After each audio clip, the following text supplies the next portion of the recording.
Vamos convidar agora o nosso amigo Lucas Jardel do Nascimento. Ele trabalha com vinhos e eventos. É isso aí, o Lucas está na tela com a gente. Ele diz, Davi, que a dificuldade dele é a contenção de custos fixos e variáveis. É a Jardel Vinhos, é isso mesmo, Jardel? Seja muito bem-vindo ao SOS Empreendedor. Conte mais aí do seu negócio. Boa noite a todos. Fico muito honrado de participar do programa. Como eu mencionei, você mencionou aí, a minha principal dificuldade hoje no mercado de vinhos, aqui eu moro no Guarujá e trabalho no Guarujá e Santos. Eu trabalho muito com eventos, mas a minha principal dificuldade é contar hoje com os custos imprevistos, né? Eu abri a loja em novembro, mas eu já trabalho com e-commerce e com eventos desde 2022, eu tenho 28 anos. E é um mercado até desafiador para quem é jovem, porque descredibiliza muito, mas é algo que eu gosto. E dentro das minhas dificuldades são os custos variáveis, né? Por exemplo, agora na temporada, em dezembro, que é onde aumenta o meu fluxo de vendas para o Natal e para o Ano Novo, eu tive um imprevisto com o ar-condicionado da loja e, por exemplo, o sol aqui do Guarujá castigante acabou estourando aí todas as minhas garrafas de espumante, enfim, foi um caos. E eu precisava colocar um ar-condicionado grande na loja, isso onerava um custo muito alto. E aí, quando você está começando, você não tem aquele giro e aquele fluxo de caixa de segurança para você fazer um investimento alto. E em plena temporada, por exemplo, eu tinha que comprar um ar-condicionado de 28 mil BTUs, 2 ar-condicionados de 28 mil BTUs para resolver o problema da minha loja, e eu não tinha como recorrer, eu não tinha recursos mesmo, eu precisava vender, e aí, enfim, consegui, mas são intempéries que dificultam muito quando sai ali do que você está prevendo, né? O empreendedor, ele sofre com os imprevistos, e aí, esse é um caso, né? Mas, assim, estão tendo outros imprevistos, e isso é algo que o empreendedor, eu sei que ele tem que estar preparado, mas a gente que está começando, a gente sente bastante, tem bastante dificuldade com isso. E a minha dúvida é essa, como lidar, como enfrentar, como encarar isso? Rodrigo, vou te convidar já. Você estava contando aqui pra gente também da pandemia, né, isso nos bastidores, mas você comentou que vocês tiveram, assim, segurar uma barra grande, né? Foi. De início, você tem histórias aí que convergem aí com o nosso amigo o Jardel, que está aqui com a gente? Eu acredito que todo empreendedor sofre isso, esse tipo de problema que ele comenta, né? Aí a gente tem... É difícil realmente, principalmente num negócio como que está começando, como o dele, que é o principal. Acho que o foco é você tentar, pelo menos, deixar sempre no seu fluxo de caixa uma previsão para esse tipo de problema. Né? Porque, como ele falou, sempre vai acontecer. Uma hora é um ar-condicionado, uma hora é uma adega que estoura, uma hora é alguma coisa que acontece. Então, lá na Vivenda do Camarão, a gente tem uma parte do nosso fluxo de caixa que a gente sempre deixa separado para esse tipo de problema. Emergencial. No nosso caso, dentro das lojas, pode ser uma câmera fria que estoura, que todos os nossos produtos são congelados, ela fica dentro da câmera fria, então estoura o motor da câmera fria, a gente precisa ter uma agilidade muito rápida na solução do problema, né? Então, eu acho que a principal forma de você estar preparado para isso, para poder resolver esse tipo de problema, é realmente você ter uma reserva de emergência. Né? Se você não tiver essa reserva de emergência, aí pode realmente complicar. Se ele não tiver um ar-condicionado para trabalhar no momento de pico de venda dele, ele vai perder aquele principal momento dele, né? Então... E ainda mais lidando com sazonal, né, Davi? Você tem uma receita ali sazonal, como ele falou, em período de festas e tal. Então, realmente tem que ter... Você quer fazer alguma pergunta para entender? Eu quero te conduzir assim, Lucas. Primeiro, eu acho que quem se antecipa governa, cara. Então, a minha visão para você é muito parecida com a visão do Rodrigo. Se antecipa ao entender que esses problemas vão acontecer, não pode acontecer. Trata isso como um futuro provável quase certo. É muito provável, muito mesmo, que isso vai acontecer. Então, já se planeje e vá criando uma reserva de emergência todos os meses. Então, digamos que a tua empresa deixe 30 mil reais de lucro mês. Ao invés de você sacar os 30 mil inteiros para a tua pessoa física, você saca 27 e deixa 3 lá reservado para uma reserva de emergência. No primeiro mês não vai ser muita coisa, mas no segundo já é 6. E aí, aos poucos, você vai estabelecendo algo que faça sentido. Para mim, esse é o primeiro passo. O segundo passo, primeiro feche as torneiras. Primeiro, mapeie. Se tiver vazamento, feche os vazamentos, que não vai adiantar de nada. Então, fecha o ralo e abra as torneiras, cara, para você conseguir reter. Então, primeiro, deixe de gastar tanto, otimize o máximo do teu processo e agora vamos buscar faturar mais. E aí, para faturar mais, você precisa encontrar maneiras de fugir da recorrência. Tudo bem, o teu negócio principal, ele tem a recorrência, mas a gente consegue pensar, e aí eu vou jogar essa provocação para o Mackenzie aqui do meu lado, a gente pensar em ações paralelas que podemos fazer para que a gente não fique preso nesse rolê da sazonalidade, que quebra qualquer negócio. Eu tenho experiência com isso. Você chega a ter bastante... Você chega a montar kit aí para os seus clientes com os vinhos? Você chega a ter uma assinatura, por exemplo?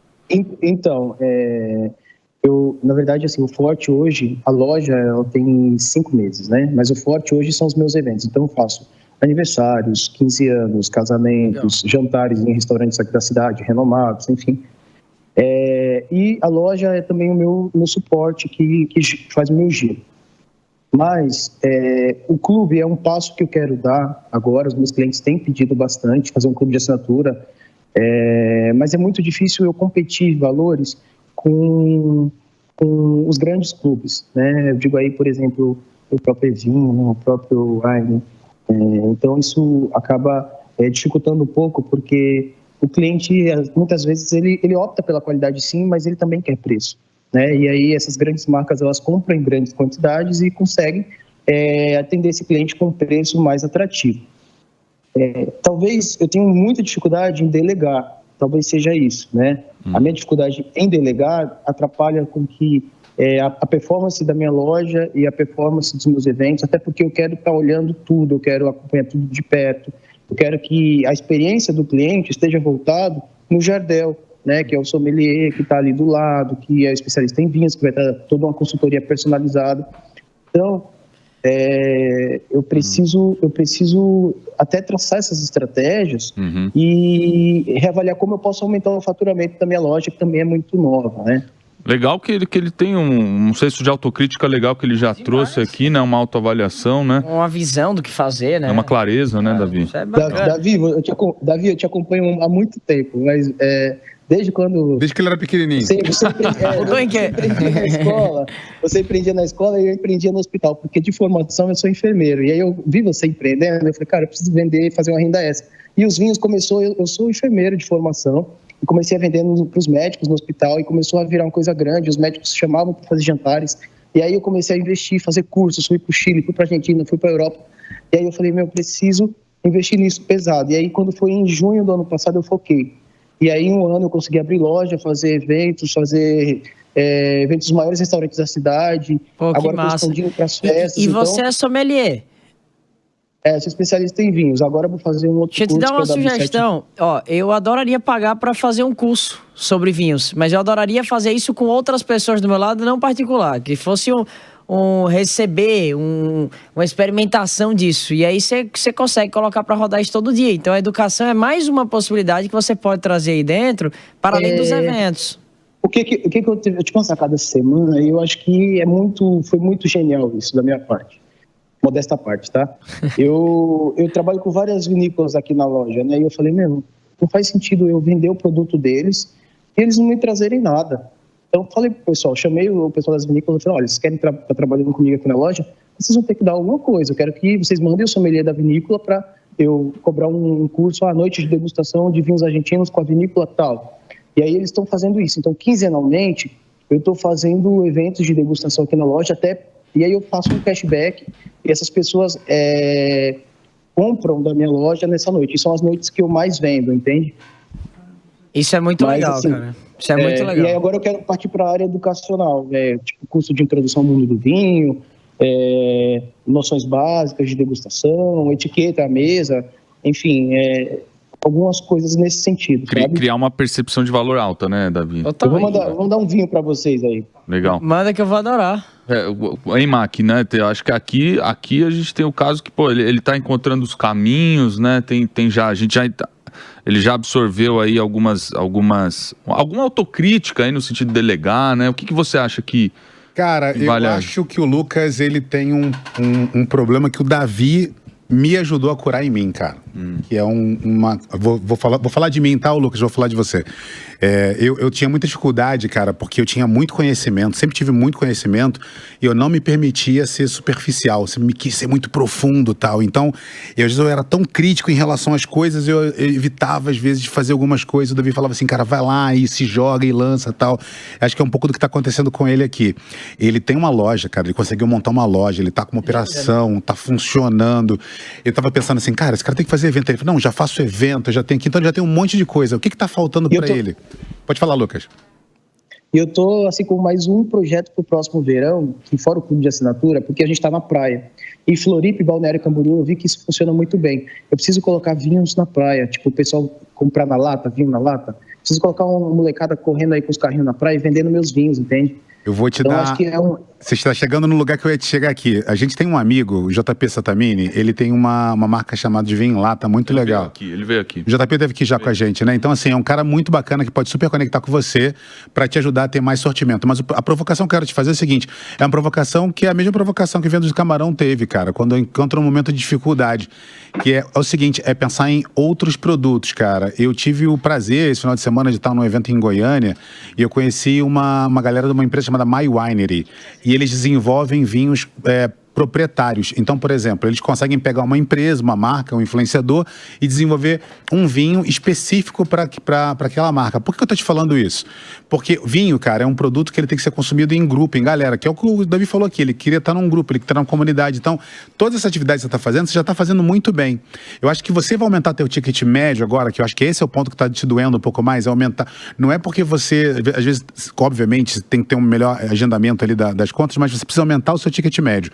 Você vai aumentar seu ticket médio não apenas com o clube, que é fazendo vendas, obviamente com agendas recorrentes, mas tendo produtos próprios. Se você começar a desenvolver um produto próprio, e é possível você ter um rótulo próprio seu, e mais legal ainda, com empresas como essa da My Winery, por exemplo, você consegue fazer vinhos, revender vinhos para a região. Então vamos supor que tem aí na tua região um condomínio que está abrindo. Ou então vamos supor que, por exemplo, vai inaugurar um Vivenda do Camarão aí na sua região. Cara, camarão com vinho é maravilhoso. Imagina você conhece lá o gerente lá do Vivenda do Camarão lá, e fala assim, ó, vamos fazer uma inauguração da sua loja? Deixa eu fazer um vinho exclusivo para a sua loja, para a sua inauguração, deixa eu te dar aqui uma edição limitada, 100 garrafas, 200 garrafas. Então você começa a ter novos canais de receita, porque não importa o quão bom o seu produto é, se você não dominar o canal de venda, você vai sempre ter problema de fluxo de receita. Então, esse aqui é o ponto, cara. Ponto número 1, cara, acredita em você, olha o quanto você evoluiu. Você saiu de trabalhar no hospital a ser um empresário, ser um varejista, ter uma loja, tá movimentando a economia. Isso já é incrível, cara. Agora, para destravar, você não pode destravar o teu negócio tomando as mesmas decisões que todo mundo toma. Acho legal você ter clube, acho legal você ter e-commerce, acho legal você ter um monte de coisa, mas acho também legal você começar a olhar para coisas que vão te dar pouco trabalho e alta lucratividade. Então pensa num rótulo próprio seu. Se você quiser ajuda para te conectar com outras pessoas, e chama a gente nas redes sociais, vou te conectar com o JP também, que é um parceiro que já esteve aqui com a gente. Vou chamar vocês. Para que você possa se conectar, cara. Então pensa em novos produtos para complementar o que você já tem. E aí não é uma coisa ou outra, é uma coisa e outra e um pouquinho mais. Isso vai te vai levar mais longe. Ô, Rodrigão, uma pergunta para você agora, relacionada ao que ele vem falando. Você acha que primeiro a gente abre a torneira ou primeiro a gente fecha o ralo? Então, o que é mais importante? Eu acho que às vezes pra gente achar o vazamento, a gente precisa abrir a torneira, né? É isso aí. Senão, às vezes a gente não consegue enxergar, né? Então, eu acho que... Eu acho isso, mas assim, vai depender muito também do fluxo de caixa da empresa em si. Do tipo de negócio. Do tipo do negócio. Às vezes você não consegue abrir a torneira. Você tem que trabalhar procurando realmente o vazamento. Para abrir a torneira tem que botar mais grana. Exatamente. Né? Então, vai depender muito realmente da realidade de cada empresa. Eu acho que pode ter as duas coisas. Fechando a torneira. Uma pergunta... Não, fechar a torneira não pode, pô. Fechar a torneira... Tem que aumentar a torneira. Aumentar a quantidade de grana. Agora, talvez... Vários negócios que eu já vi como o seu... tem um problema grave de que o dono da empresa, ele considera negócio que envolve estoque, ele considera o estoque poder. Ele se sente poderoso tendo estoque, ele sente que o estoque é igual a grana, e às vezes ele não compra bem, ele tem um estoque gigante parado, uma grana enorme parada. Então, porque é apaixonado pelo produto, às vezes, é apaixonado pelo vinho. E aí todo lucro que seria gerado, ele tá sempre comprando mais vinho. Então ele nunca tem grana líquida, mas ele tem bastante estoque, tá? Às vezes pode ser o seu caso também. E também, Davi, como a loja é muito nova, eu errei muito na mão na hora de pedir os produtos, né? Então, porque você vai testando o teu público. E aí, às vezes, você pede um vinho que você acha que vai sair, tá um preço bom, tá uma oferta especial da vinícola e tal. E aí você vê que, putz, fiz uma burrada. Mas eu tenho apego também nisso. Tipo, eu quero sempre a loja cheia, eu pego todo o dinheiro que entra para reinvestir. Isso também tem sido um fator muito ruim, porque eu ainda tenho umas rendas de outros meios que não são dos vinhos. E minha mulher fala, olha, você está pegando todo o dinheiro que é nosso de casa para colocar na sua loja. Definir uma política mais rígida aí, né? De compra, de estoque, cara. Tem uma política rígida para você seguir. Para ele mesmo se orientar, né? Senão... É igual a gente falou, cara. Eu tenho um prolabore determinado para minha vida. Então eu encaixo o meu padrão de vida por disciplina dentro desse prolabore. Eu não tenho como fazer diferente. Então você precisa criar um sistema de regras para você. Por exemplo, cara, eu só vou comprar X. Esse é o meu orçamento determinado para comprar. Porque se você for deixar solto, você vai embora. É verdade. Às vezes, assim, você está num dia mais ansioso, você se empolga que você fez uma venda muito grande, e aí você acha que você está milionário. E aí você vai lá e você começa a fazer um monte de pedido de 10 horas da noite. Entendo mais do que você imagina. É nessa hora que um co-CEO vai te ajudar. Eu fiz uma venda de 400 garrafas para uma mesma empresa, aí eu falei, poxa, então eu tô estourado, vou vender um monte. E aí era 10 horas da noite, eu estava fazendo um pedido assim de não sei quanto, e aí eu falei, meu Deus, o que eu fiz? Por que eu fiz esse pedido? Depois vai chegando os boletos, né? Tem que acertar, tem que cumprir com os pagamentos. E aí eu preciso, nesse sentido, me planejar. Mas eu estou pegando a mão ainda dos pedidos, porque eu ainda não consigo mensurar o quanto sai. Assim, eu faço muito indicador. Mas os indicadores que eu levantei dos últimos 4 meses, né? Que a minha loja é um bebê, ainda está nascendo, com base no que eu vendi, por exemplo, em dezembro, que é uma época de sazonalidade. Aí eu fiz um pedido, eu vendi muito em dezembro, aí em janeiro teve uma queda. Uma queda gigantesca aqui no Guarujá, uma virose que ninguém queria descer para o Guarujá, porque o pessoal, as praias estavam contaminadas. E aí isso impactou demais, porque não tinha turista para consumir meus vinhos e estava tudo parado. E eu tinha que cumprir meus compromissos com o funcionário, com luz, com água, com os custos da loja. E aí você acaba pegando receita que é sua, de outros meios, para custear esse déficit. Então, essa questão do planejamento eu sei que é essencial. Legal. Às vezes é contratar um administrativo, né, velho? Contratar alguém para te ajudar. Eu tenho um diretor financeiro lá na minha empresa que ele não me deixa gastar dinheiro. Ele, toda vez que eu chego para ele eu preciso gastar, ele me pede comprovação e validação do para que eu preciso. Então eu tenho que passar por um paywall, como é que chama isso aí em português, pelo amor de Deus? Um mural de pagamento, uma barreira de pagamento. Uma barreira de pagamento. Então eu tenho que enfrentar aquela barreira para eu conseguir comprar. Então às vezes você criar essa estrutura para se autodefender, para se proteger de você mesmo é importante. Deixa eu agradecer nosso amigo Lucas Jardel do Nascimento, tá convidado aí a voltar daqui a alguns meses aí para contar. Tem bastante direcionamento aqui, eu acho que você vai conseguir organizar isso aí. Quero mandar uns vinhos para vocês, hein? Oi? Pode mandar. Claro. Eu vou me chamar. Ô, Davi, eu tô indo pra tua terra, tô indo pra Maceió semana que vem. E... Qual dia você vai estar lá? Eu vou estar lá dia 20 de abril. Pois eu vou estar lá, eu vou receber o vinho em mãos. Manda o vinho lá que a gente dá uma força então, lá. Agora pode mandar o do Eric e pode mandar o do Eric. Melhor não. O do Rodrigo e do Magueira. Melhor não, porque quando vai vir pro Davi, a garrafa volta furada. Abraço, meu amigo. Obrigado pela sua participação, tá?